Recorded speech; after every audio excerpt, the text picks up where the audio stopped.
¿Empiezo, doctora? Sí, ya puedes empezar.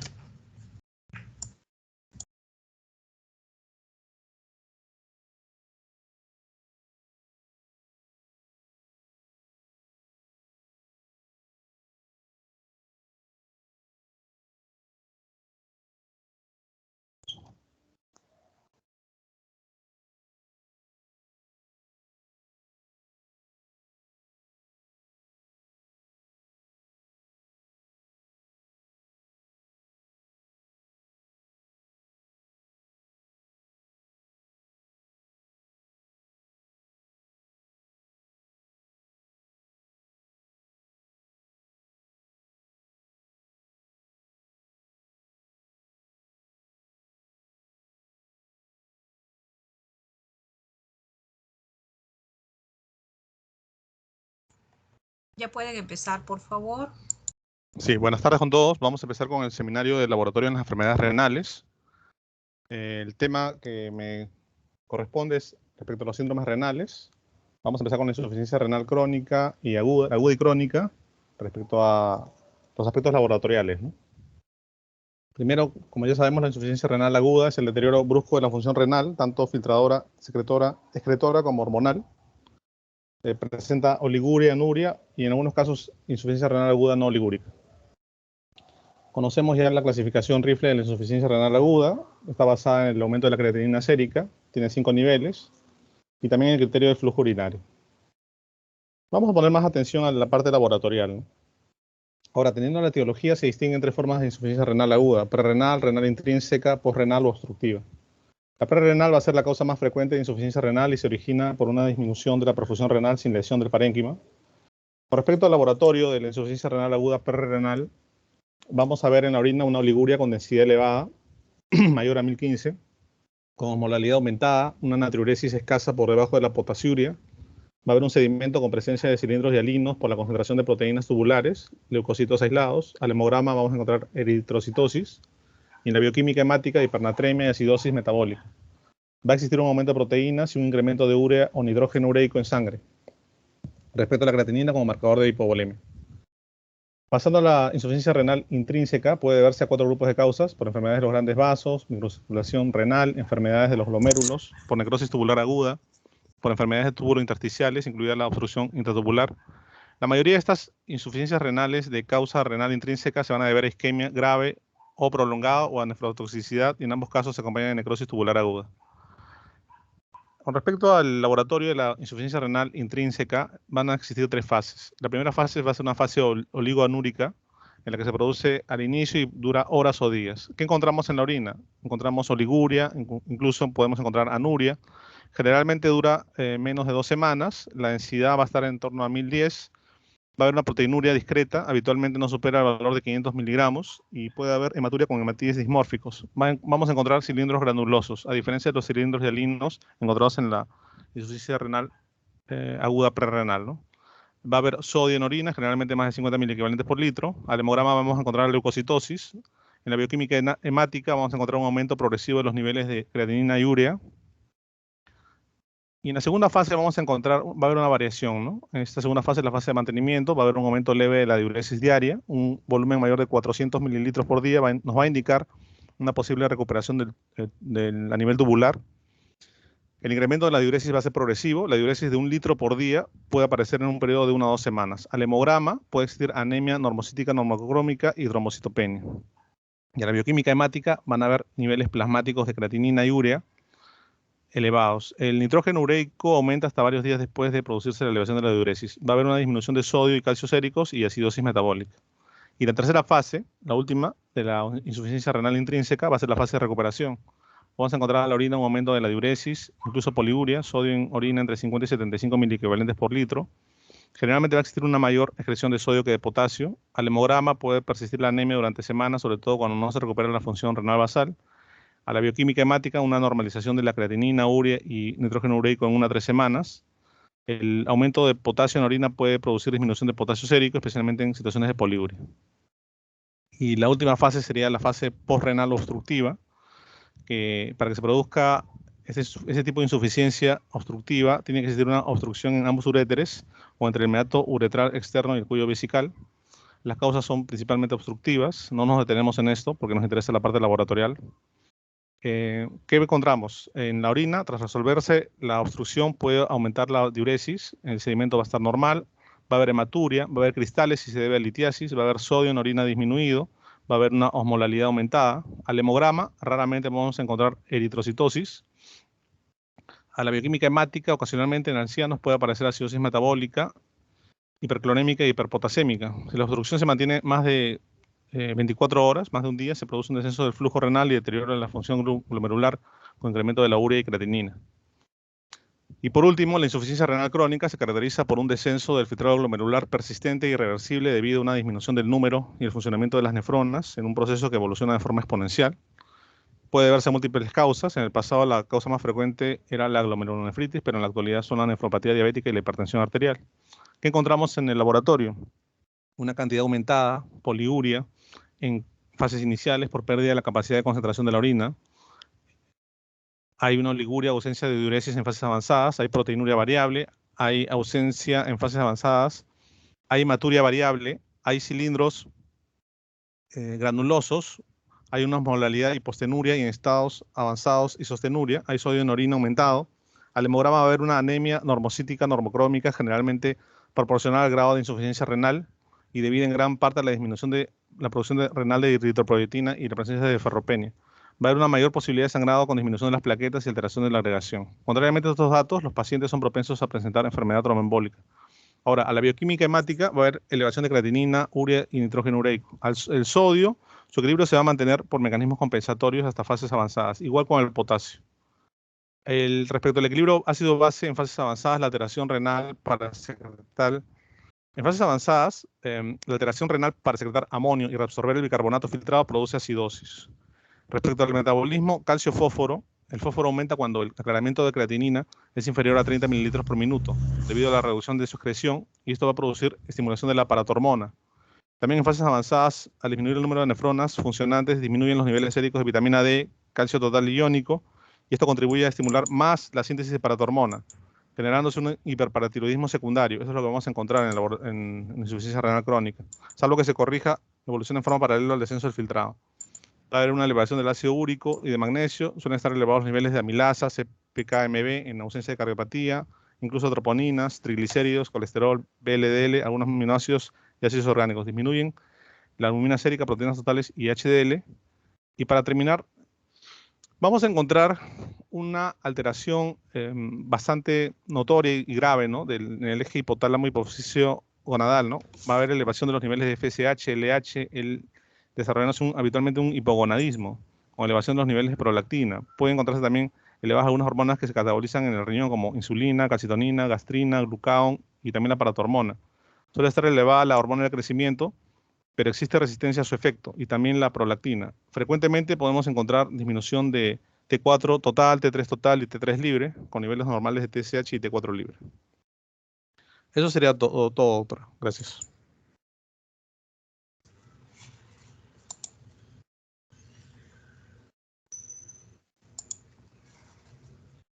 Muy bien. ¿Quién sigue?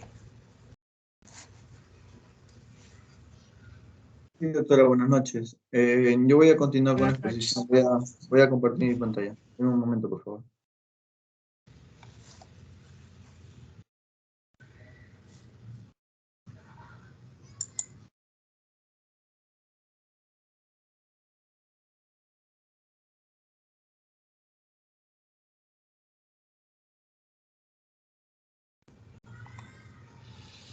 Bueno, en ese seminario estamos viendo la importancia del laboratorio en el diagnóstico de las diferentes enfermedades renales, ¿no? Es importante, nos ayuda sobre todo, ¿no? Saber dominar, conocer cuáles son los valores normales de estos análisis y cuándo pedir, ¿no? Cualquier pregunta que tengan, por favor, la pueden hacer llegar a sus compañeros. Continúen, por favor.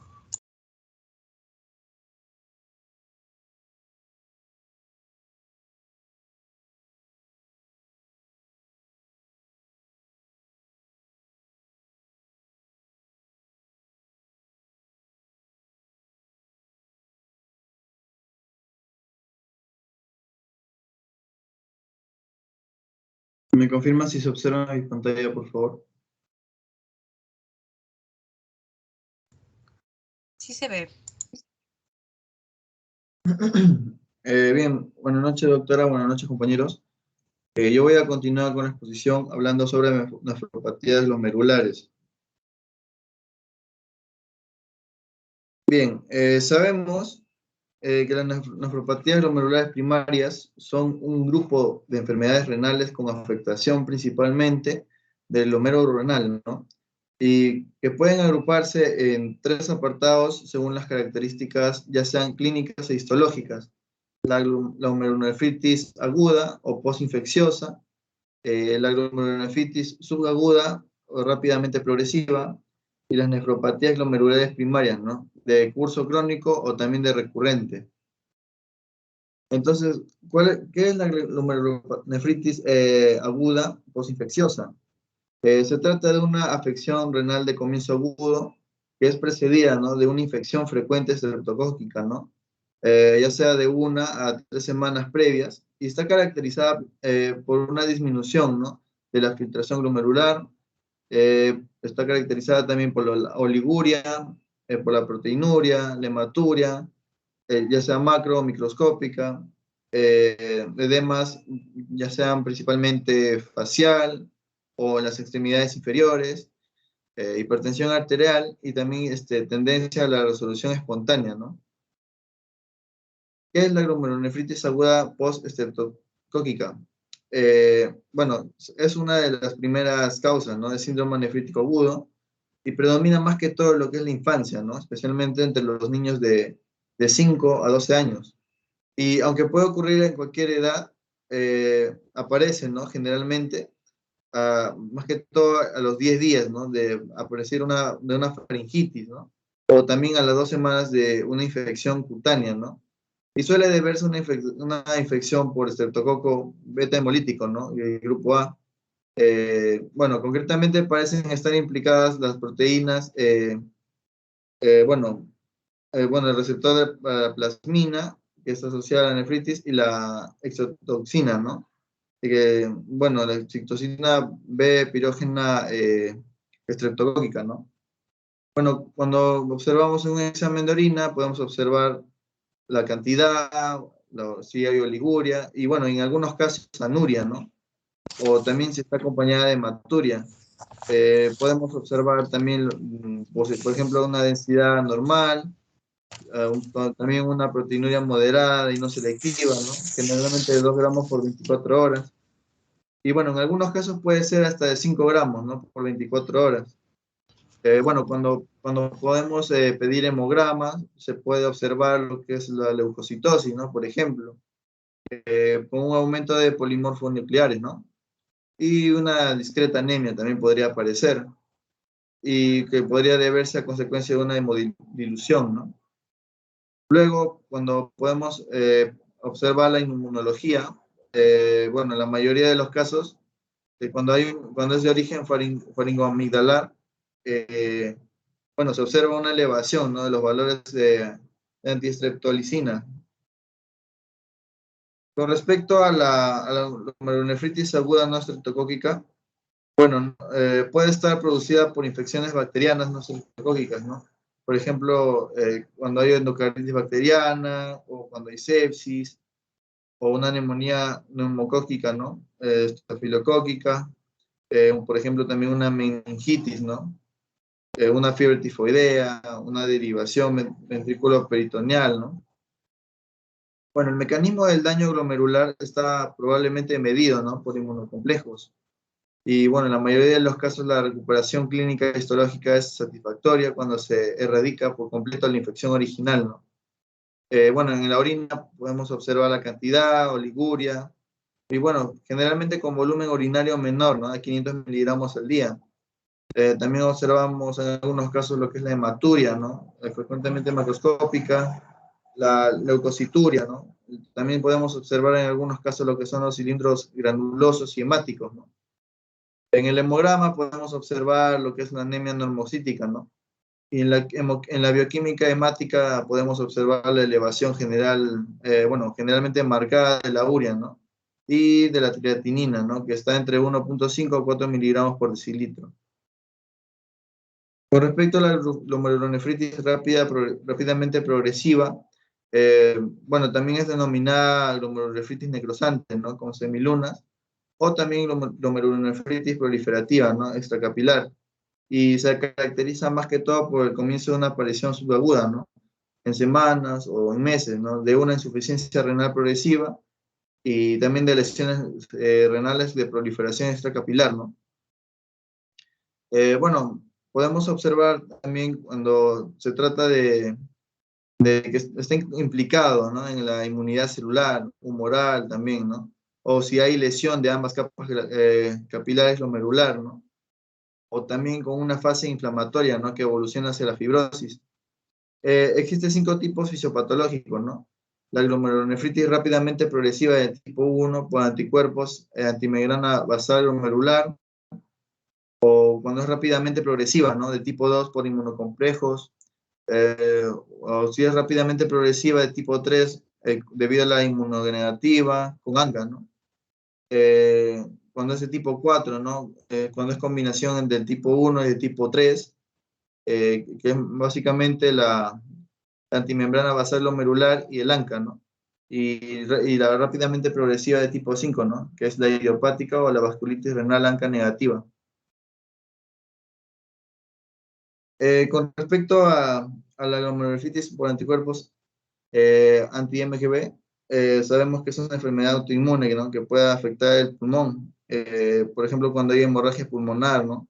En algunos casos en el 30 al 40%, ¿no? Y más frecuente en los pacientes varones, ¿no? Los que son fumadores, y bueno, está conocida como síndrome de Good-Pasteur, ¿no? Y principalmente daña lo que es al glomérulo, ¿no? Y bueno, tiene una incidencia bimodial, ¿no? Con 2 picos, al primero entre los 5 y los 40 años, ¿no? Que es más frecuente en los hombres, como le había mencionado, y en la sexta década de la vida, ¿no? Y bueno, no hay una diferencia entre sexos, ¿no? Ni suele existir una hemorragia pulmonar. Cuando se dan estos casos podemos observar cuando pedimos un examen de orina, lo que es la oliguria, puede haber anuria, ¿no? Puede haber hematuria microscópica, ¿no? Puede haber proteinuria constante, también se pueden encontrar cilindros hemáticos, ¿no? Y también cilindros eosinófilos. Bueno, cuando pedimos un hemograma puede haber lo que es la anemia ferropénica, ¿no? Principalmente en los pacientes que presentan hemorragia alveolar pulmonar. Y bueno, en la bioquímica hemática podemos observar lo que es la elevación de la urea, ¿no? Y de la creatinina también. Bueno, con respecto a la glomerulonefritis rápidamente progresiva por inmunocomplejos, bueno, puede deberse a que puede ser idiopática o puede ser secundaria, ¿no? Un proceso infeccioso, una sepsis, una faringitis, una derivación ventrículo-peritoneal, una endocarditis, ¿no? También puede formar parte de una enfermedad sistémica por inmunocomplejos. Bueno, en un porcentaje bajo puede complicar, ¿no? Una glomerulonefritis primaria y fundamentalmente es por la nefropatía, ¿no? Por la inmunoglobulina A y bueno, la glomerulonefritis membrana proliferativa, ¿no? Y también puede ser que la secundaria se dé a cabo por una infección, ¿no? Que suele tender a recuperarse espontáneamente. Un examen de orina encontramos lo que es la oliguria, la hematuria microscópica, la proteinuria moderada, de 1 a 3 gramos por 24 horas, ¿no? Aquí lo importante es que cuando podemos realizar una biopsia renal, bueno, se puede observar, ¿no? Las semilunas epiteliales y en algunos casos la proliferación endocapilar asociada, ¿no? También podemos encontrar la inmunofluorescencia que demuestra depósitos granulares, ¿no? De hemoglobina G y de hemoglobina M, ¿no? Con respecto a la glomerulonefritis inmunonegativa o también pausinmunitaria, bueno, se constituyen básicamente, ¿no? Entre el 50 y 70% de los casos con glomerulonefritis rápidamente progresivas, ¿no? Bueno, incluye la glomerulonefritis idiopática con semilunas también, limitada al riñón como era en el tipo 3, y también se incluyen en los pacientes con vasculitis, ¿no? como poliangiitis microscópicas y también la granulomatosis, ¿no? Con poliangitis. En estos casos podemos observar en la parte de la prueba de orina, oliguria, hematuria, cilindros hemáticos, proteinuria moderada, ¿no? A nivel bioquímico podemos encontrar lo que es similar, ¿no?, a las otras glomerulonefritis rápidamente progresivas, ¿no?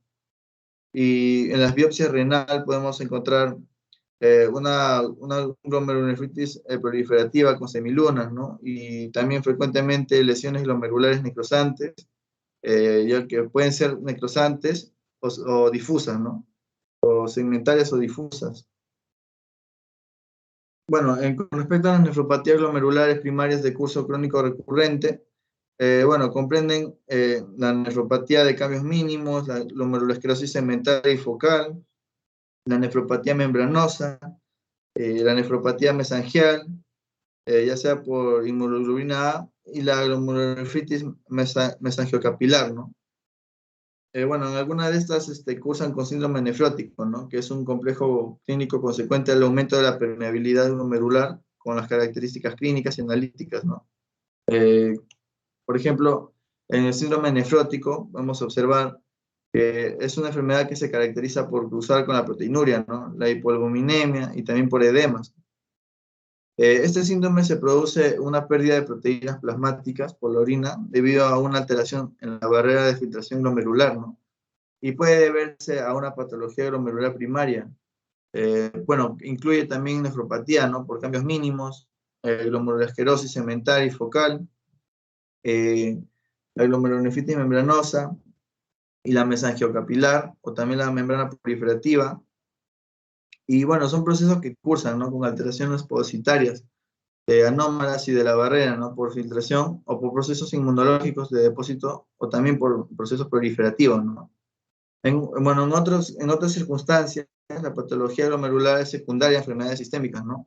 Y la causa más frecuente en adultos es la diabetes mellitus.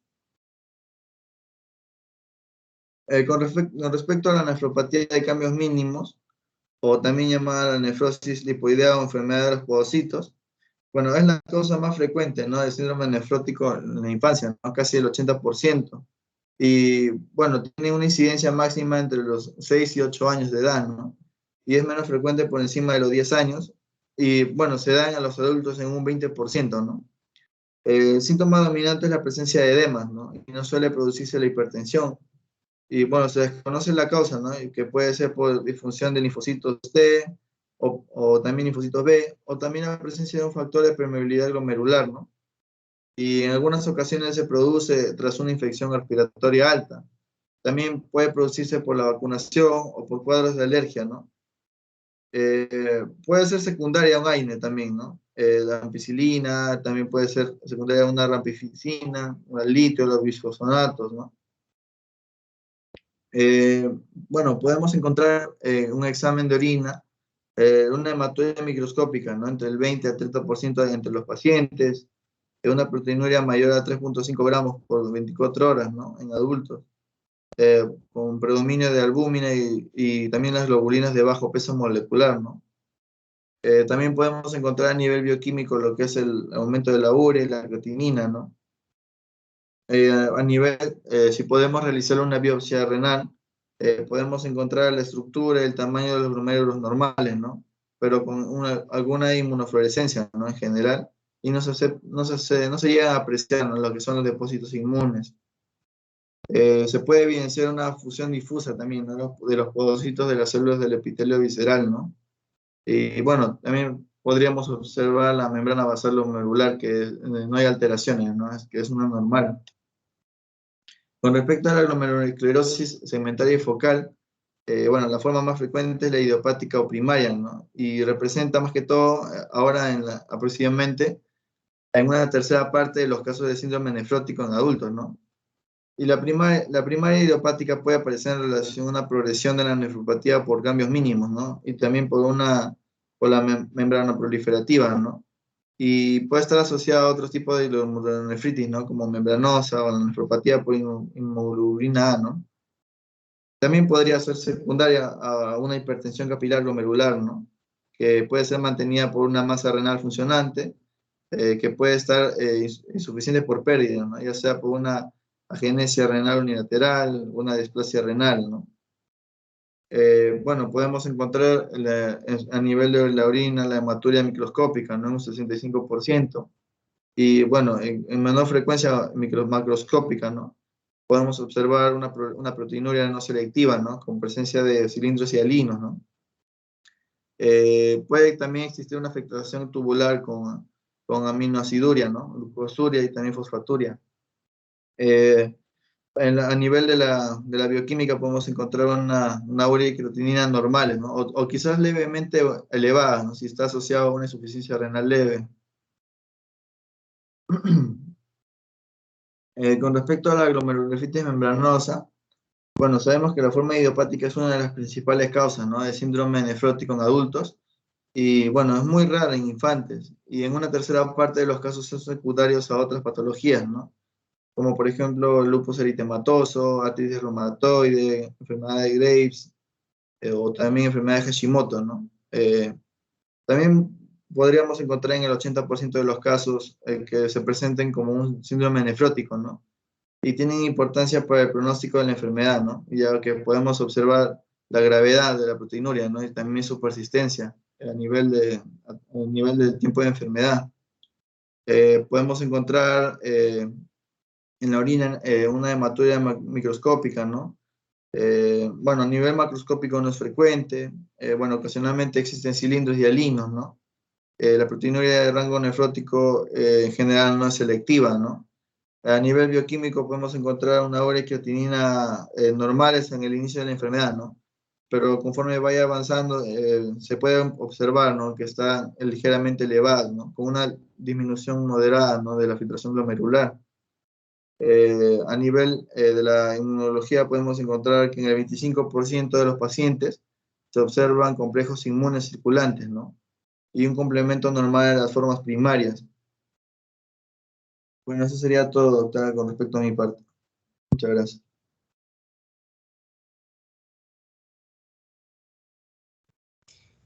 Muy bien, Diego. ¿Quién continúa?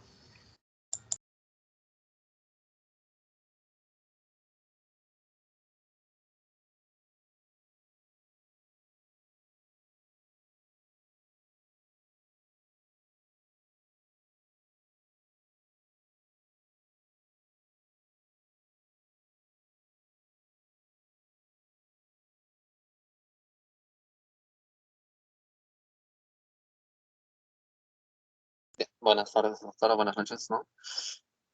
Continuando, ¿no? Con las enfermedades ¿no? laboratoriales de tipo glomerulares, ¿no? Em, Ahora me tocaría, ¿no? El tema de, ¿no? de la nefropatía IgA, ¿no? Em, la nefropatía IgA ¿no? Es una enfermedad también glomerular, ¿no? Que se va a caracterizar, ¿no? Por depósitos de IgA a nivel de, exactamente, ¿no? A nivel de mesangio glomerular. ¿No? Tiene una morfología de tipo granular, ¿no? Que va a estar asociada, ¿no? Con una proliferación de matriz, ¿no? Mesangial, de tipo mesangial. Em, Dentro de su clasificación, podemos decir que, ¿no? Va a clasificarse de tipo primaria, de tipo secundaria, ¿no?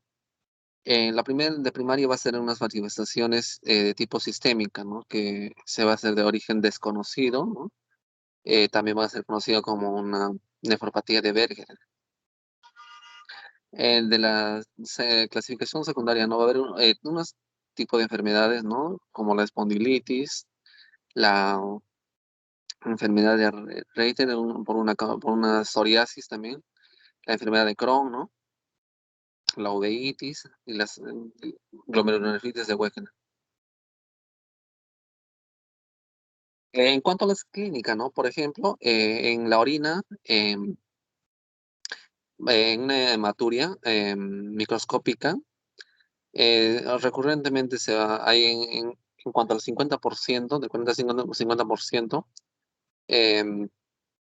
Esta puede ser, por ejemplo, tiende a ocurrir en una estrecha relación con una infección, ¿no? De tipo respiratoria, ya sea en vías altas o a nivel del tracto digestivo.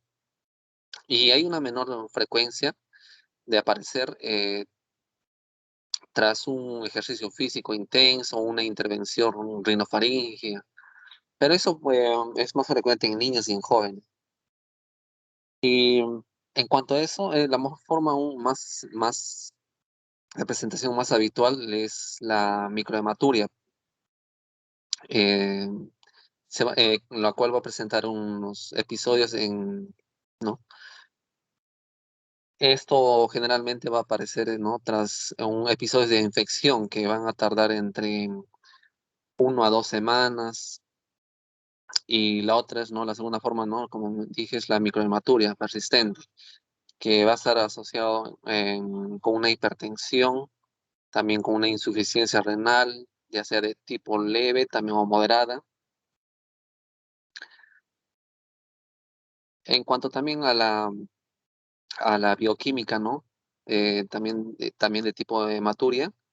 eh, en este caso, el comienzo de la enfermedad va a indicar, ¿no? También los niveles de creatinina sérica. Y en una tercera parte de los pacientes es lo que va a suceder, en la cual va a haber una cantidad superior a 1,4 miligramos por decilitro.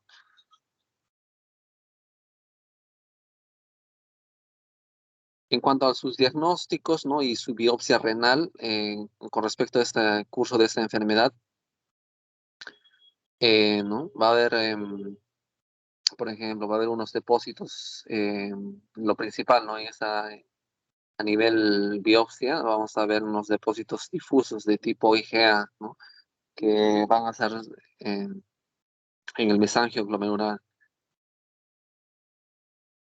También en la cual se van a observar también, ¿no? Depósitos mesangiales de tipo C3 y con una menor frecuencia de tipo IgG. Y, y más raramente va a haber una presencia de IgM.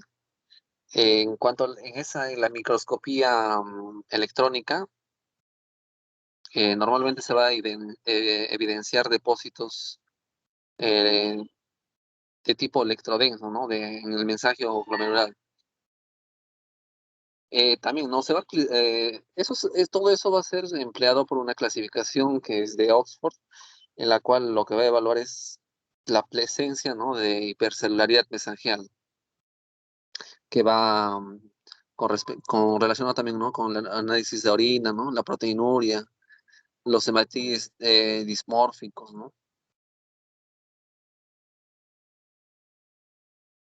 Hay algunas recomendaciones, ¿no? Con el uso de los medicamentos de los IECA, en caso de que vaya una proteinuria mayor a 1 gramo por día, ¿no? Algunas sugerencias también, ¿no? En el uso de corticoides, también en caso de que haya una presión arterial, ¿no? Si menor a 130 o 80 miligramos de mercurio, ¿no? Todos esos son los tratamientos más un poco que han sido probados, ¿no? Y lo consiguiente, ¿no? Que en caso de eso podría ocasionar, ¿no? El daño renal. Otro es la glomerulonefritis membranoproliferativa, ¿no? Eh, o también conocido como glomerulonefritis mesangiocapilar. ¿No? También se presenta antes de los 30 años, ¿no? Desde el punto de vista clínico, nosotros podemos decir que se puede detectar como un síndrome nefrótico también o nefrítico. Vemos ahí se va a distinguir de 3 tipos de glomerulonefritis mesangiocapilar tipo 1, 2 y 3. La de tipo 1 se va a relacionar con unos inmunocomplejos que van a depositarse en el mesangio. En la de tipo 2, en la enfermedad va a haber unos depósitos densos de un carácter tipo sistémico. Y en la de tipo 3 va a ser un poco similar a la de tipo 1, ¿no? Y va a haber una, ¿no? Una asociada a una intensa activación de unas vías alternas de complemento en la cual se va a distinguir una asociación de depósitos densos, ¿no? En la cual hay una serie de reacciones. A nivel, ¿no? En cuanto a la epidemiología, ¿no? Va a ser mayormente en pacientes que son niños y la presentación va a ser tanto en varones como en mujeres. A nivel bioquímico y hemático va a haber la presencia, ¿no? En todos los procesos laboratoriales se va a determinar que va a existir en este caso una proteinuria, ¿no? Una hematuria y a causa de una hipertensión arterial y procesos de insuficiencia renal, ¿no?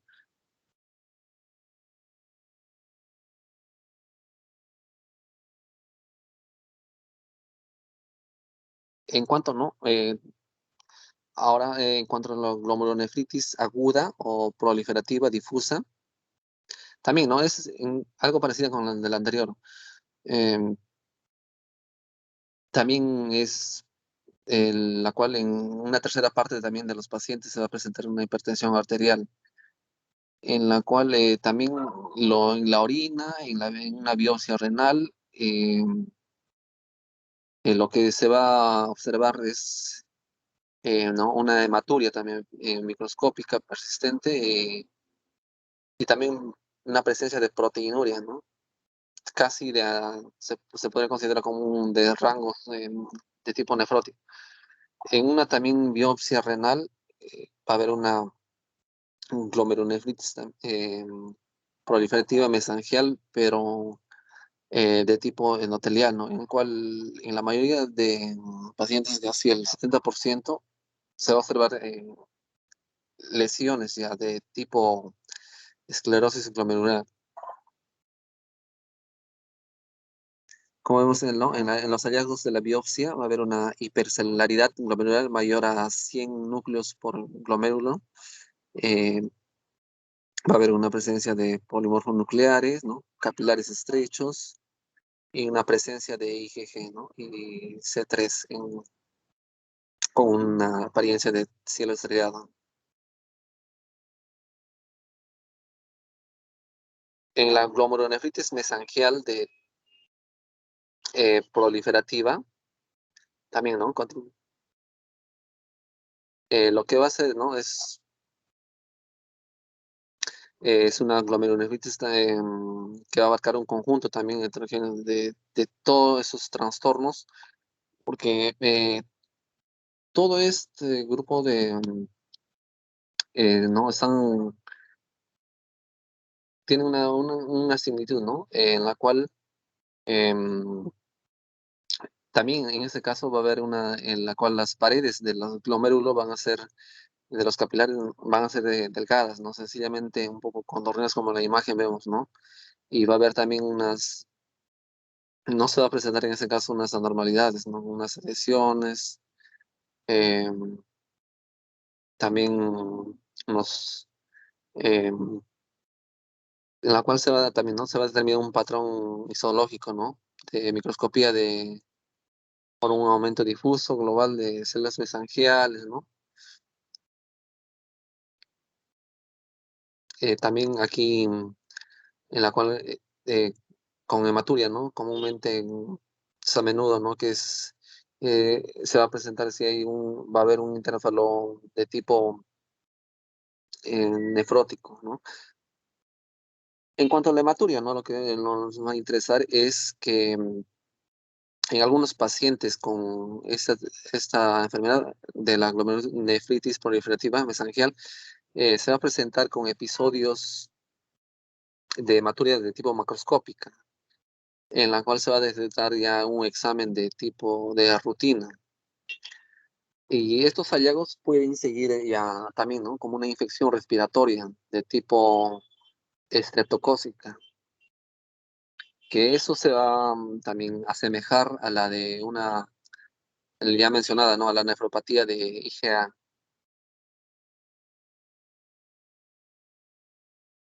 Ahí también va a haber se va a observar, ¿no? Como más de la mitad de los pacientes, en la cual ante un tratamiento, ¿no? de prednisona, ¿no? Que es un inmunosupresor, eh, que a las 8 semanas, ¿no? A menudo esto lo que va a remitir es una serie de cambios, ¿no? A nivel del glóbulo, ¿no? Que una esclerosis focal. En la nefropatía, otra, ¿no? La nefropatía gravídica, esto va a ocasionar en la preeclampsia o la eclampsia, que esta nefropatía tiene mucha influencia en el embarazo. Del mismo modo, ¿no? Va a tener impacto, ¿no? En una evolución de una nefropatía, ¿no? Y la presencia de esta nefropatía puede relacionarse a una incidencia, ¿no? Que es la hipertensión arterial, em, puede ser a un parto prematuro, ¿no? O a un bajo peso, ¿no? Al nacer del niño, ¿no? Em, en cuanto para un diagnóstico clínico, debemos tener en cuenta de presencia de edema, ¿no? Y la hipertensión arterial es lo que nos va a dar una indicación, ¿no? De, em, ya sea va a ser mayor o igual, ¿no? A 140 miligramos de mercurio, o si es que va a ser mayor a 90 miligramos por mercurio. En una gestante, ¿no? Previamente con hipertensión o con proteinurias se va a considerar patológica, ya por encima de los 300 miligramos por día y con una creatinina por encima de 0,3 miligramos por decilitro. En caso de la preeclampsia, ¿no? Se va a producir en crisis de tipo convulsiva, con un cuadro clínico de cefalea, y una disminución de la conciencia, ¿no? Unas alteraciones visuales y un dolor abdominal. Y también va a ser acompañada con una disnea. En las pruebas complementarias, por ejemplo, en la orina vamos a ver que hay una proteinuria de intensidad variable que suele aparecer a las pocas horas del parto. Y en una forma más grave, la proteinuria va a ser mayor a 5 gramos por día, con una retención de sodio en orina y una disminución de filtrado glomerular y el flujo plasmático renal, ¿no? También con una oliguria y con un volumen de diuresis menor a 500 miligramos por día. Y también, ¿no? Es habitual, ¿no? Que el predominio de la diuresis nocturna con respecto a la diurna. En cuanto al hemograma, ¿no? El hemograma también puede aparecer un incremento de hematocritos, ¿no? En la cual va a haber una hemoconcentración y un descenso por una hemólisis, que esto se podría asociar a una plaquetopenia.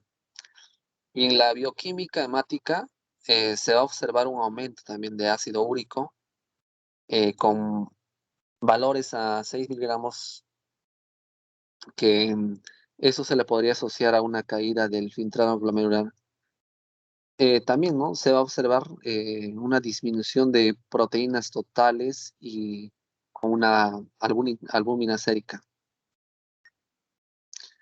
Y en las formas más graves, ¿no? Se va a observar una elevación de las enzimas hepáticas, que como eso podemos decir que un deterioro ya de la función renal, ¿no? Con una alteración de pruebas de coagulación o consumo de un fibrinógeno o una trombocitopenia. Y en la biopsia renal va a haber, ¿no? Un aumento del tamaño de los glomérulos, un edema de células endoteliales y con una vacuolización e invasión, ¿no? de la luz vascular que se conoce como una endoteliosis glomerular. Y también, ¿no? Con la prueba de inmunofluorescencia se va a observar unos depósitos de fibrinógeno o de sus derivados, ¿no? También y una presencia de IgM, ¿no? Y por último, ¿no? Es un dato, ¿no? Que se debe precisar mucha atención, ¿no? Ante una paciente embarazada con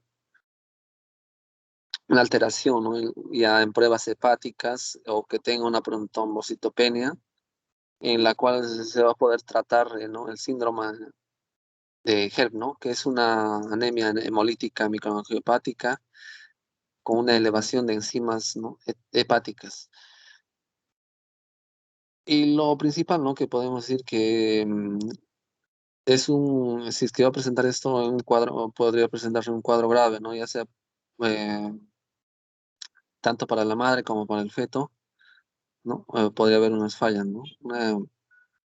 Puede evolucionar a un fallo multiorgánico, ¿no?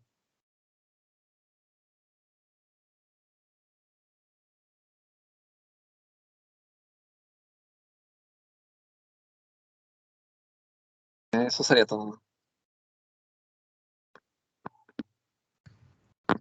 Ya, ¿quién sigue?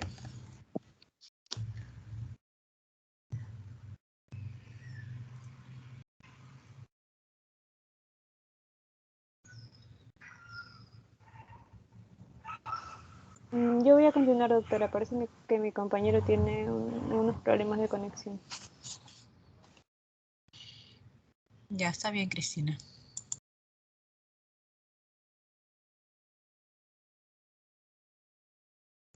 Doctora, buenas, disculpe, tengo problemas ahorita con mi laptop, no sé si puede continuar mi siguiente compañero un momento. Ya, Daniel, no hay problema.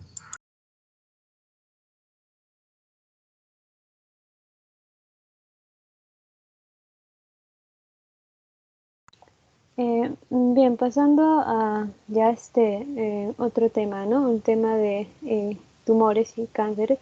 Vamos a hablar de tres cánceres bastante frecuentes, ¿no? El primero va a ser el cáncer de próstata.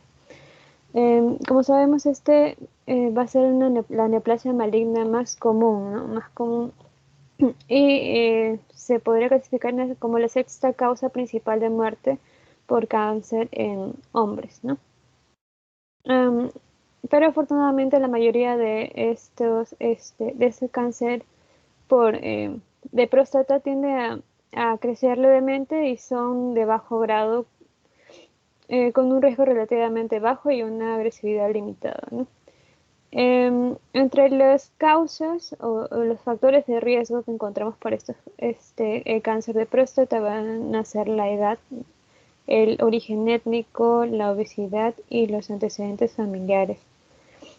Con respecto a las manifestaciones clínicas, es asintomático inicialmente, ¿no? Pero los síntomas tardíos pueden incluir la fatiga debido a una anemia, ¿no? El dolor óseo, a la parálisis por metástasis espinales o una insuficiencia renal por una obstrucción ureteral bilateral, ¿no?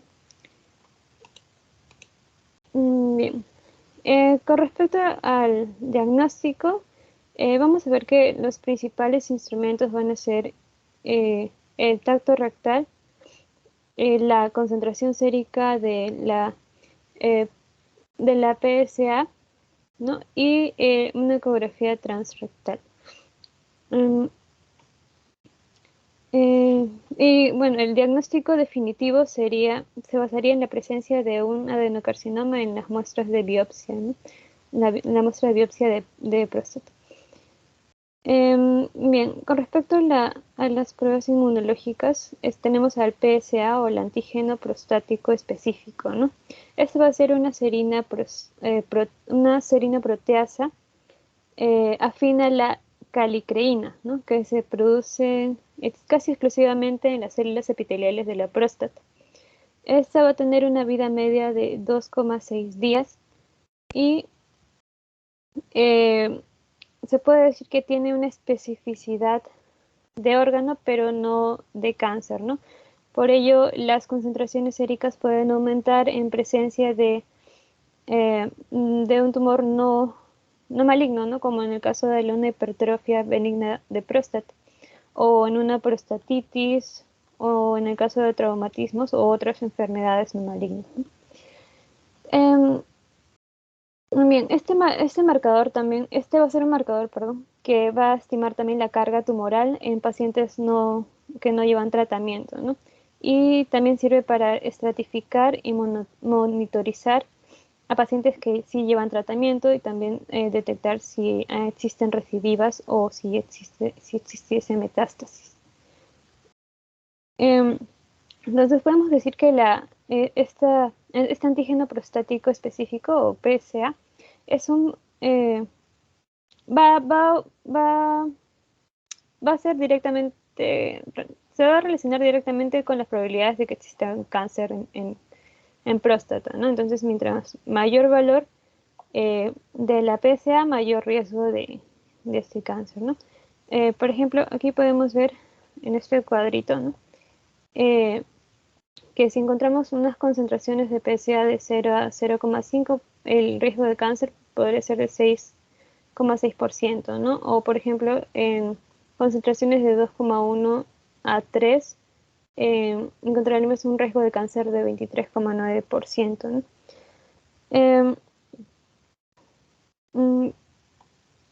Bien. También bueno, se han visto que hay algunos límites normales de referencia, ¿no? De referencia de estas PSA con respecto a la edad y a la raza, ¿no? Por ejemplo, aquí tenemos el grupo de edad de 40 a 49 años, los niveles normales de la PSA serían de 0 a 2, ¿no? En asiáticos y americanos, y en afroamericanos también. En el caso de pacientes de 50 a 59 años, se encontraría de 0 a 3 en asiáticos y americanos y de 0 a 4 en afroamericanos. Y así, ¿no? Por ejemplo, en pacientes de 70 a 79 años, en asiáticos y americanos se encontrarían de 0 a 5, en afroamericanos de 0 a 6,5, ¿no? Esto tener en cuenta también para los valores que se piden, que se piden, ¿no? Para ver si hay algún riesgo de cáncer. Y bien, con respecto a la citogenética, tenemos aquí el marcador PCA3, ¿no? Este va a ser un marcador ARN mensajero no codificador específico de la próstata, ¿no? Este se va a medir en el sedimento de orina, ¿no? Pedido en el examen de orina. Y se va a obtener después de un masaje prostático. Tiene un alto nivel de expresión en el cáncer de próstata, ¿no? Y aparentemente no se expresa en el tejido prostático benigno ni en otras circunstancias que elevan los niveles de la PSA, ¿no? Que ya hemos visto. Por ello, se puede decir que es más sensible y específico, ¿no? Que la PSA.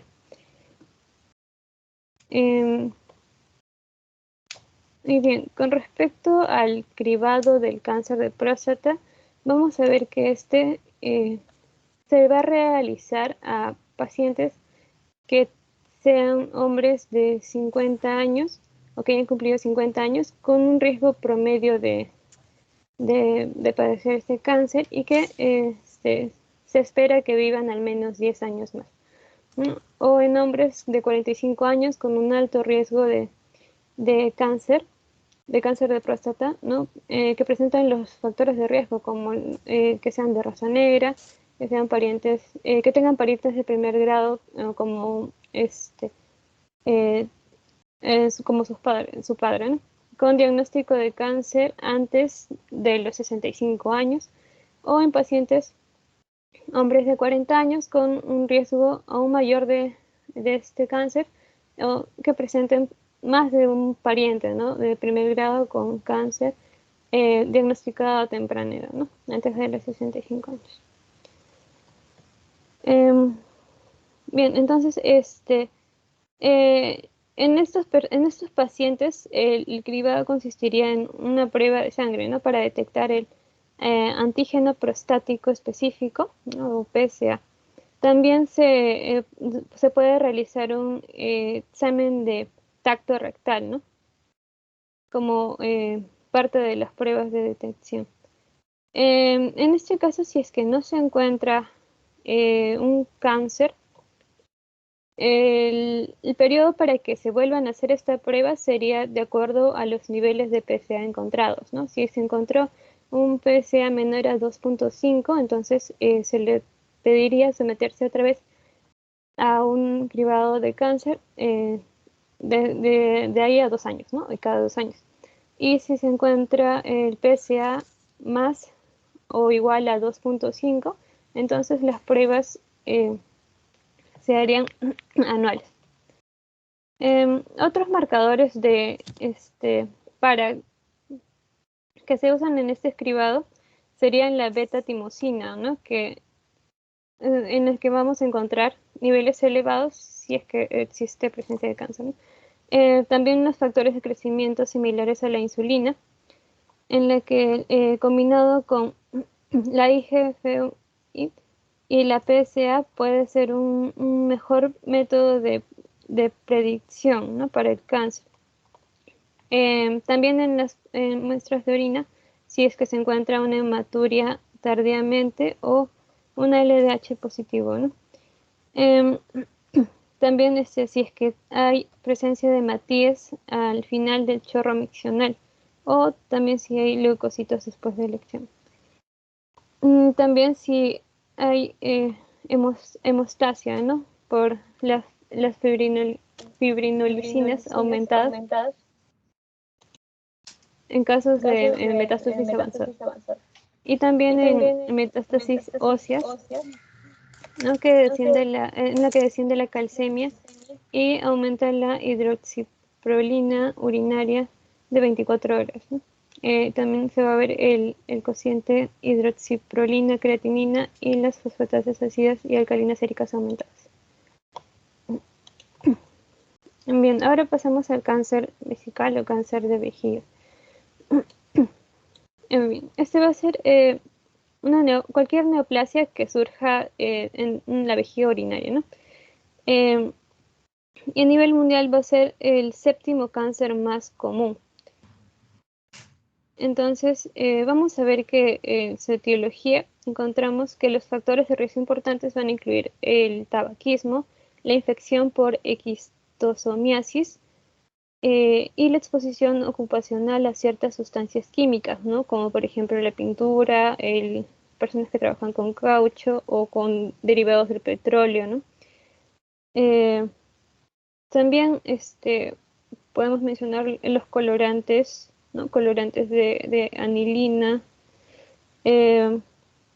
ciclofosfamida o arsénico, ¿no? En este caso, fumar va a ser el factor de riesgo más importante. Y por ello podemos decir que, por ejemplo, el riesgo de un cáncer vesical en fumadores es de 2 a 6 veces mayor que el de no fumadores, ¿no? Con respecto a la clínica, bueno, este cáncer va a ser un tumor de adultos mayores, ¿no? Mayor de 60 años, y lo que presentaría como síntomas serían la hematuria micro y macroscópica y también infecciones u obstrucción, ¿no? Los otros síntomas menos comunes serían una micción dolorosa, que presenten polaquiuria o síntomas constitucionales, como la pérdida de peso, ¿no? O fatiga o presente masas pélvicas. Y bueno, con respecto al diagnóstico, las pruebas más utilizadas van a ser el estudio por imágenes, ¿no? Como una ecografía, también una urografía intravenosa, tomografía computarizada o una resonancia magnética, ¿no? También la citoscopía y la biopsia. En este caso, la citoscopía se considera el estándar de oro para un manejo inicial de ese cáncer.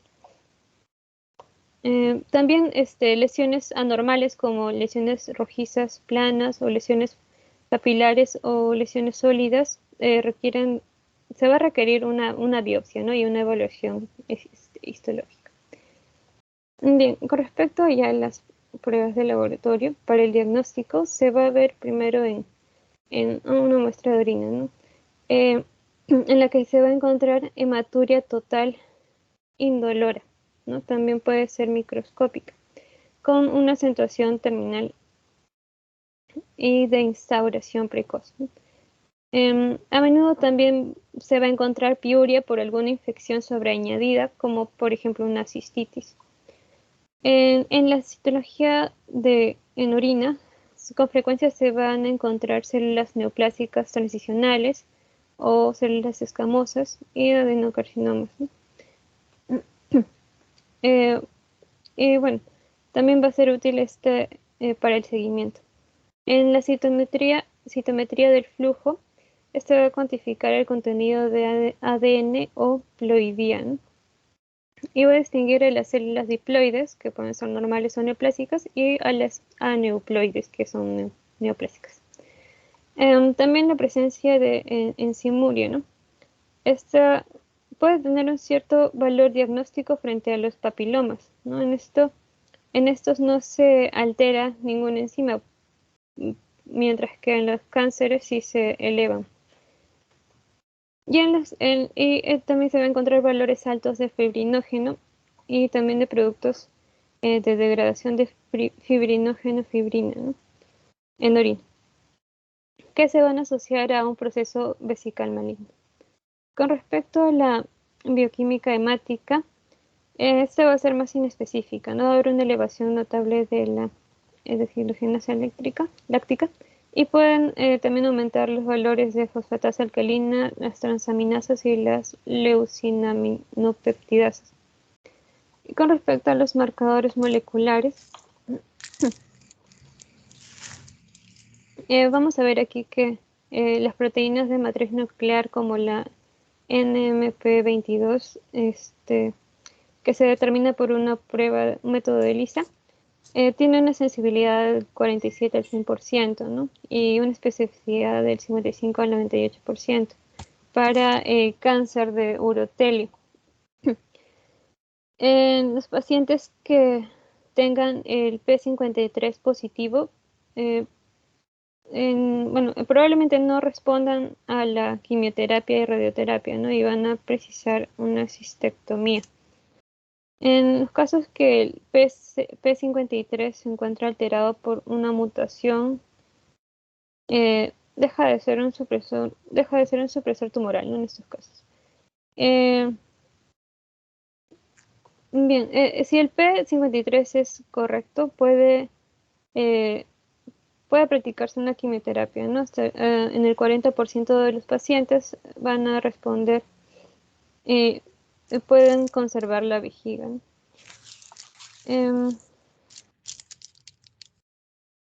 Muy bien. Con respecto al cáncer de testículo, vamos a ver aquí que esta es la neoplasia maligna más común en hombres de 15 a 45 años, ¿no?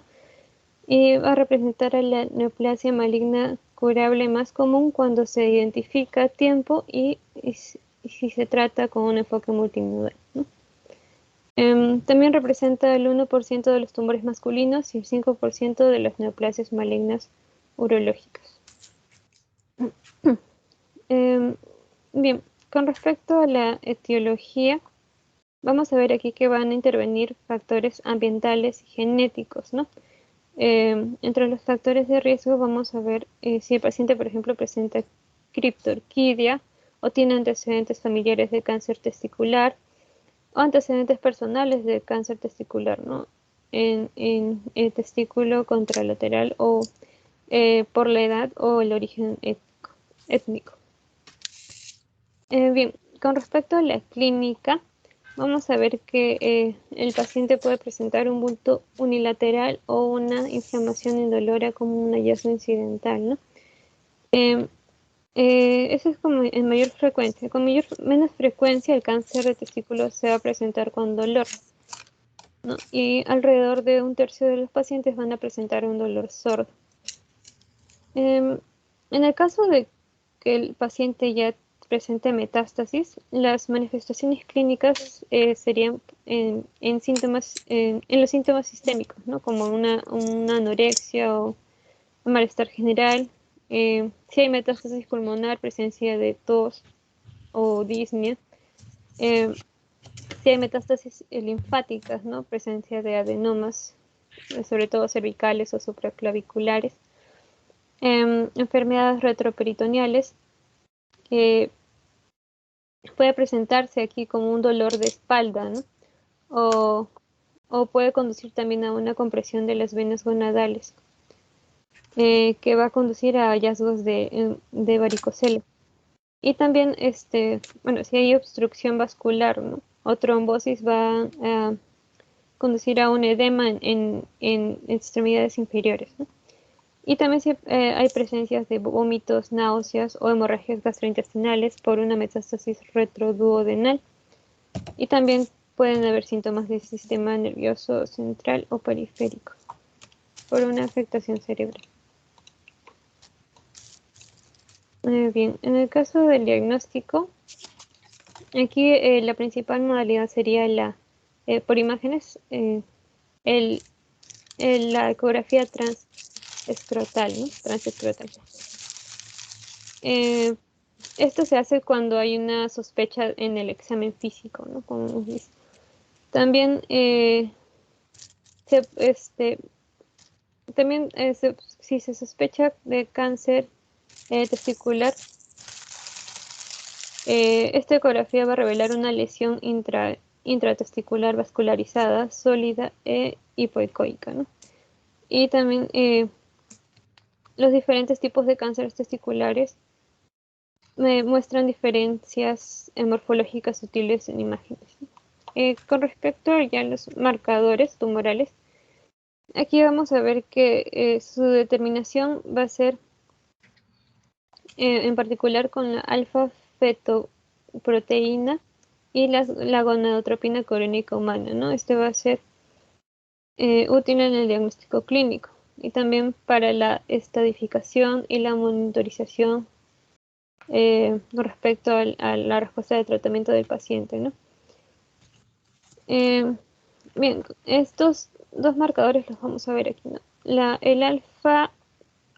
alfa-fetoproteína va a tener una vida media de 5,5 días. Se puede elevar en carcinomas embrionarios puros o en teratocarcinomas, ¿no?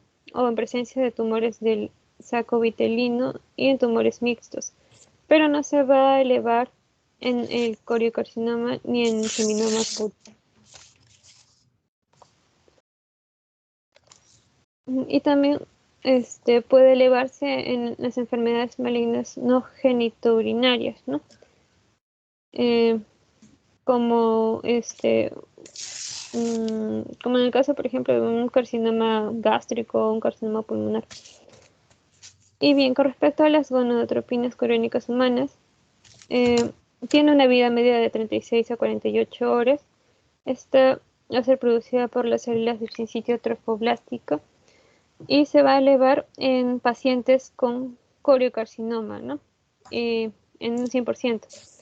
Se va a elevar en un 40 a 60% en pacientes con carcinoma embrionario y un 5 a 10% con seminoma puro. También puede elevarse en enfermedad trofoblástica gestacional, ¿no?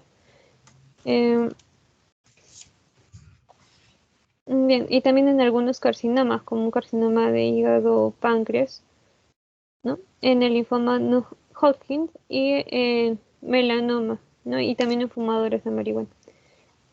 Y en el caso de otros marcadores, ya para culminar, tenemos a la LDH, ¿no? Este va a ser de baja especificidad. Se va a elevar en 60% en tumores seminomatosos metastásicos y en un 81% en seminomatosos avanzados, ¿no? En pacientes con tumores no seminomatosos persistentes se va a elevar en un 10%, ¿no? O que sean pacientes recurrentes En el caso de la fosfatasa alcalina placentaria, esta se va a elevar en un 40% en los pacientes con enfermedad avanzada. Y las gamma-glutamil transpeptidasa se va a elevar en el 30% de los pacientes con seminoma activo, ¿no? Y por último, en el caso de la isocromosoma del brazo corto del cromosoma 12, este va a ser un marcador específico de tumores de células germinales, ¿no? de todos los tipos histológicos, y va a tener también un valor pronóstico, ¿no? Y va a ser útil también en el diagnóstico de los tumores de la línea media de histogénesis dudosa. Eso sería todo, doctor.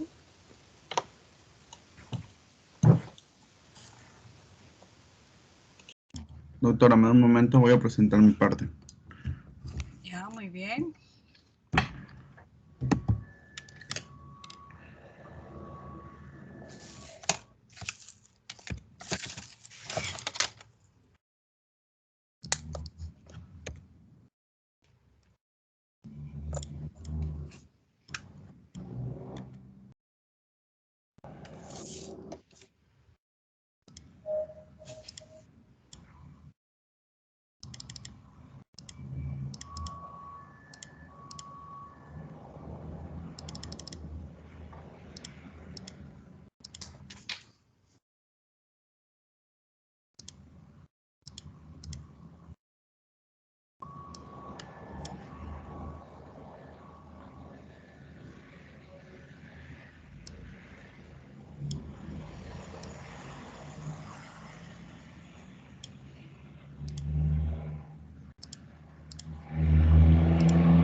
Bueno, yo hablaré un poco sobre nefropatías quísticas, vasculares y metabólicas, ¿no? Bueno, dentro de las nefropatías quísticas encontramos lo que viene a ser el riñón poliquístico, ¿no? Que, bueno, en esta enfermedad los riñones poliquísticos hacen referencia a un trastorno hereditario, ¿no? En el que se desarrollan un grupo de quistes que principalmente está dentro de los riñones, ¿no? Esto lo que hace es que estos riñones se agranden y pierdan su función con el tiempo. Bueno, es importante detallar también que estos quistes son sacos redondos, no cancerosos, y usualmente contienen líquido, ¿no? Los quistes pueden variar en el tamaño y en el número, y dependiendo de esto, pues estos quistes grandes pueden dañar la función renal, ¿no? También cabe resaltar que la enfermedad renal poliquística también puede hacer que se desarrollen quistes en el hígado, ¿no? y en otras partes del cuerpo. Y a su vez, pues esta enfermedad puede causar complicaciones graves como la hipertensión arterial y la insuficiencia renal, ¿no? Dentro de esta enfermedad de los riñones poliquísticos se encuentran dos tipos, ¿no? Que se describen dos tipos principalmente. La enfermedad renal poliquística autosómica dominante y la enfermedad renal poliquística autosómica recesiva, ¿no? Entonces, para hablar un poco sobre la enfermedad renal poliquística autosómica dominante, aproximadamente el 90% de los casos se debe a una herencia autosómica dominante y el otro 10% restante se produce por mutación espontánea.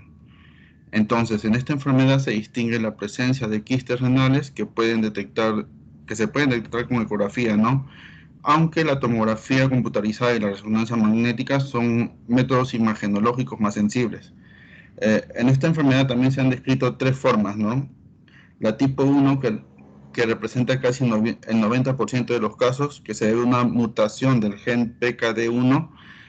La de tipo 2, donde los síntomas como la insuficiencia renal aparecen más tardíamente, con una media de edad del paciente de 63 años, y en donde el gen implicado es el PKD2.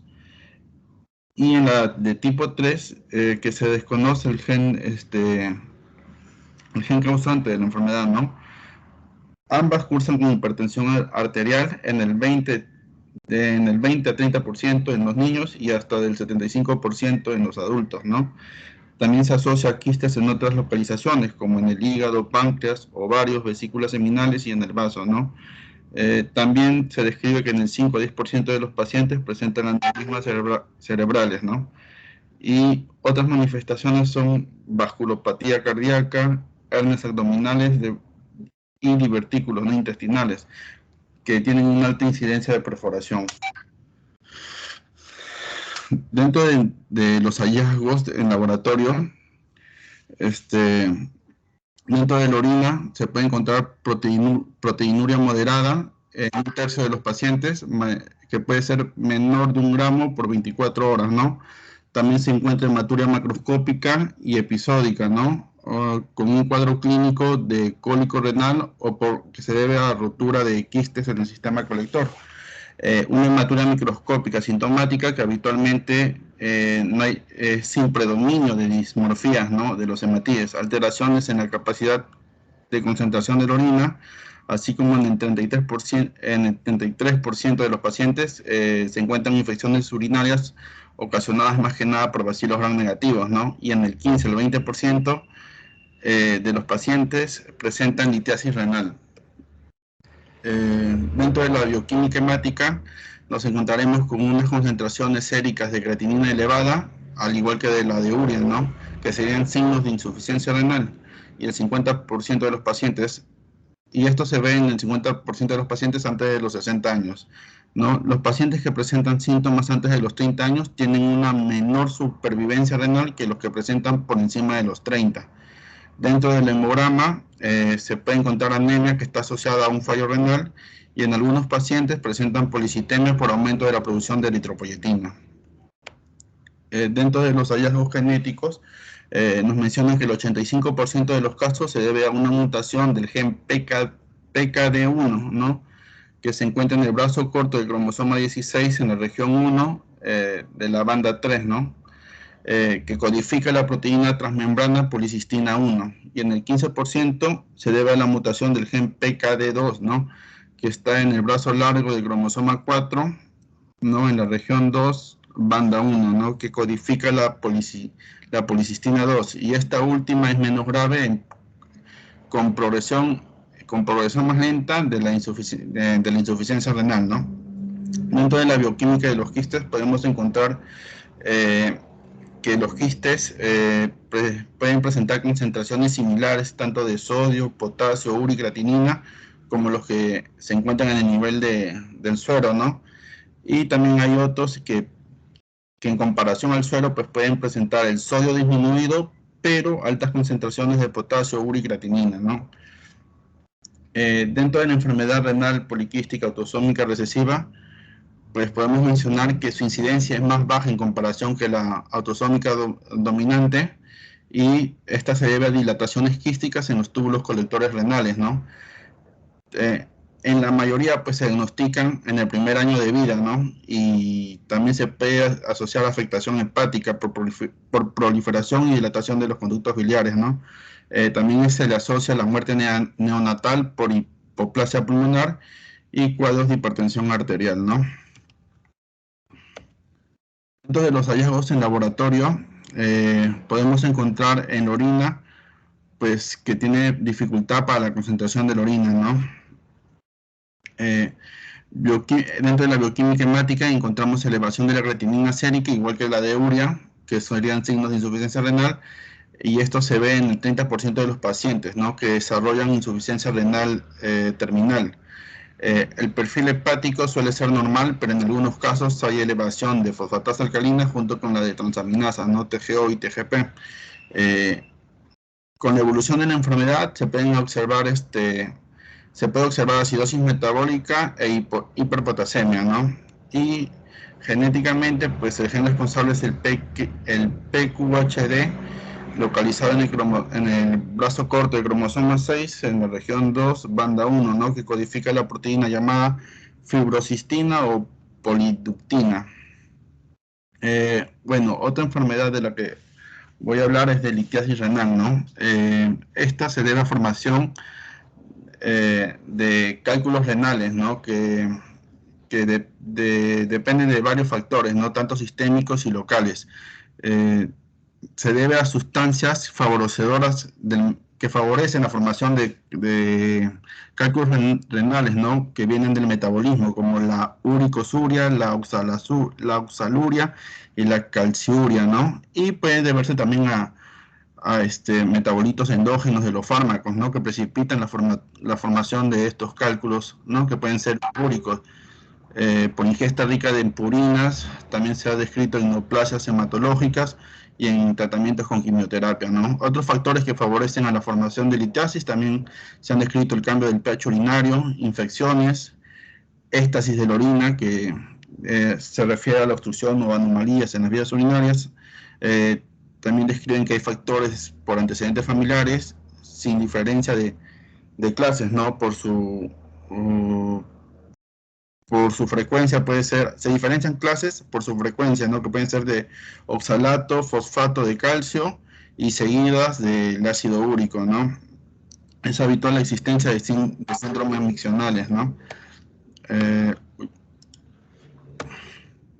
Dentro de los hallazgos en laboratorio, en la orina podemos encontrar hematuria microscópica o macroscópica, ¿no? Que suele ser del tipo no glomerular, leucocituria, cristaluria, litiasis de calcio que pueden observarse por hipercalciuria con concentraciones mayores de 200 miligramos por 24 horas. También esta puede ser idiopática o secundaria hiperoxaluria con concentraciones mayores de 40 miligramos por 24 horas, o también puede ser primaria o adquirida, ¿no? Por hipocitraturia con concentraciones mayores de 300 miligramos por 24 horas, ¿no? Y hiperuricosuria con concentraciones mayores de 750 miligramos por 24 horas. En la litiasis úrica, y puede verse en la de calcio también, ¿no? El pH ácido favorece la formación de cálculos de ácido úrico y cistina, mientras que el pH alcalino, pues de fosfato de calcio, y puede asociarse a una infección urinaria también, ¿no? Y este caso se observa en nitritos y bacteriuria. Y se suele expulsar el cálculos, se puede analizar su composición, ¿no?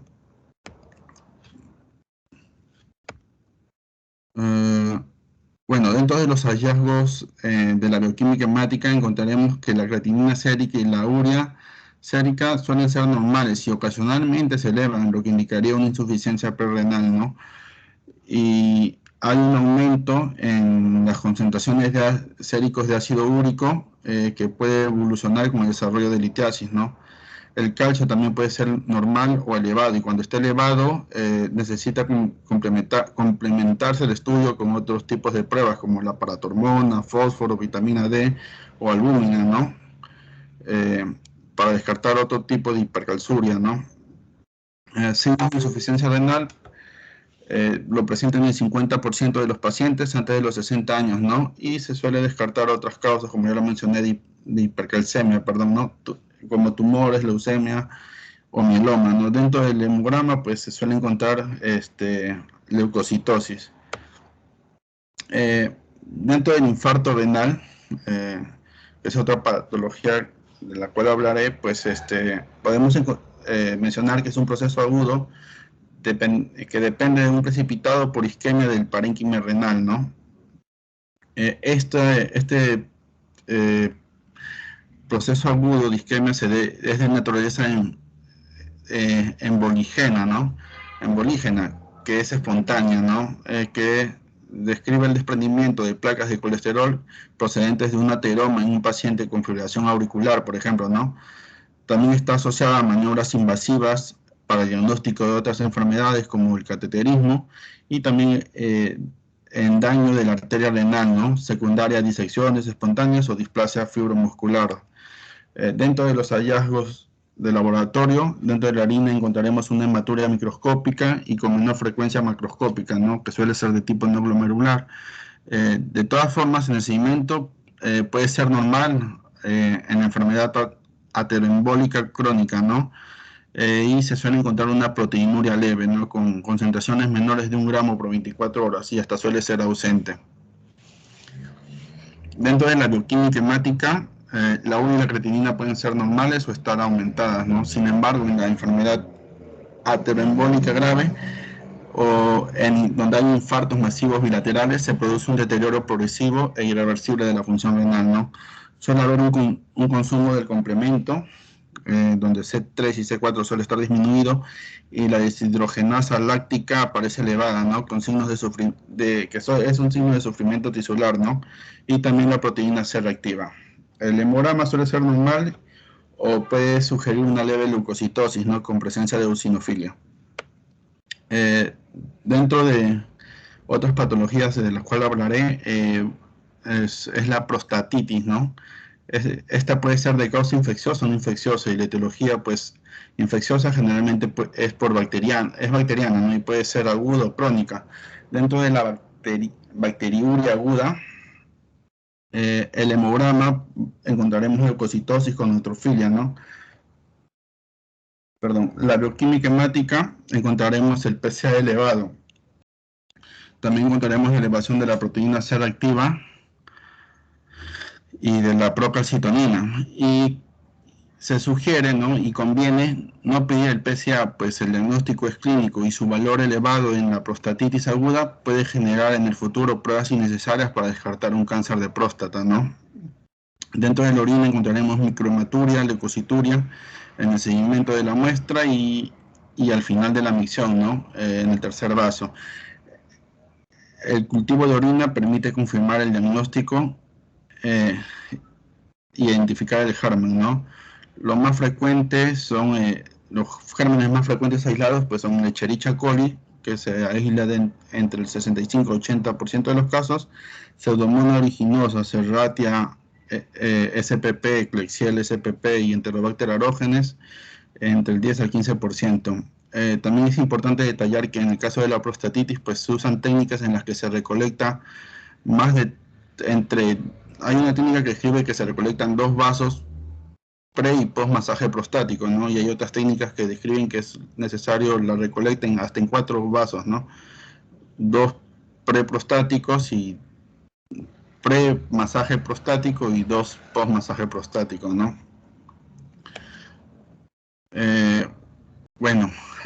También tenemos la bacteriuria crónica, ¿no? En orina. Acá encontraremos microhematuria de la muestra obtenida tras masaje prostático en el test de los 2 vasos, leucocituria y bacteriuria recurrente, excluido. Se puede encontrar leucocituria y bacteriuria recurrente, pero siempre hay que excluir otras causas de la presencia de leucocitos y gérmenes en orina, ¿no? Como la cistitis. Cultivos fraccionados de orina, y esta se suele hacer con el test de 2 vasos, ¿no? Que es más práctico que el de 4 vasos, que es conocida como el de Maris-Stamy, obtenida donde se obtienen 2 muestras, ¿no? 2 muestras pre-masaje prostático y 2 post-masaje prostático, ¿no? En caso de la prostatitis crónica, en la muestra pre-masaje encontraremos, pues, leucocitos y cultivos que puede ser positivo o negativo. Y en la muestra post-masaje, los leucocitos y cultivos tienen que sí o sí ser positivos, ¿no? Y permiten confirmar el diagnóstico y a su vez identificar el germen, ¿no? Como ya lo mencioné, de igual manera que en la bacteriuria aguda, pues el germen más aislado es la Escherichia coli, ¿no? Y en este caso también se aíslan otros tipos de gran negativos. Entre estos, pues, están la Klebsiella, Proteus y Pseudomonas aeruginosa, ¿no? Entre otros. Y dentro de la bioquímica hemática, de igual manera que la bacteriuria aguda, el PSA, las concentraciones de PSA sérica pueden estar elevados, ¿no? Y la prostatitis abacteriana, pues, es más frecuente que la bacteriana crónica, ¿no? Y en la muestra orina, pues, en la muestra pre y post masaje encontraremos leucocitos y cultivos negativos, y en el test de los 2 vasos en el test de los 2 vasos, ¿no? Y esta puede verse a microorganismos difíciles de cultivar, ¿no? Entre estos encontramos a Chlamydia, Trichomonas, que es un parásito, Ureaplasma urealyticum, Cytomegalovirus y herpes virus, que son virus, ¿no? Y también puede deberse en enmascaramiento por el tratamiento, ¿no? Dentro de la bioquímica hemática, pues también encontraremos elevaciones de las concentraciones de antígeno prostático específico, ¿no? Bueno, doctor, eso es todo en cuanto a mi exposición. A ver, chicos, en relación al seminario era sobre, en forma general, ¿no? Por ejemplo, hablar sobre la urea, la creatinina, la tasa de filtrado glomerular, ¿no? Las diferentes fórmulas, ¿no? Puede ser la fórmula de Crocos-Gaúl, la fórmula del MDRD, la proteinuria. Sin embargo, lo han hecho bastante completo, ¿no? O sea, han abarcado todo lo que son enfermedades y han tratado de enfocar el laboratorio específicamente en esas enfermedades, ¿no? El problema es que nos ha sido bastante larga la presentación, así que en relación a las intervenciones nos demoraríamos 1 o 2 horas más. Entonces lo que vamos a hacer, por favor, me van a enviar su artículo, esa va a ser su nota. Ya no voy a, les voy a escribir acá en el chat del team mi correo, L González H. Un ratito. Correo justo me lo había enviado para que todos enviemos nuestros artículos. Sí, ya lo envié, por favor. Lo voy a escribir para que no se equivoquen porque eso es nota ahora. Ya, L González H, acá lo estoy poniendo en el chat. Ya, eso es con respecto al seminario. Entonces, los presentadores ya tienen su nota. Ya, y y con respecto a ustedes va a ser el resumen del artículo que me imagino que ya me lo deben haber enviado. ¿Alguna pregunta rapidita con respecto a la ponencia de sus compañeros? Ha sido bastante amplia, bastante completa, ¿no? ¿Alguna duda, pregunta? Mientras yo voy cargando la clase de litiasis, que realmente también es bastante, un poquito amplia, pero la voy a tratar de resumir. Deme 2 segundos mientras voy cargando la presentación, por favor.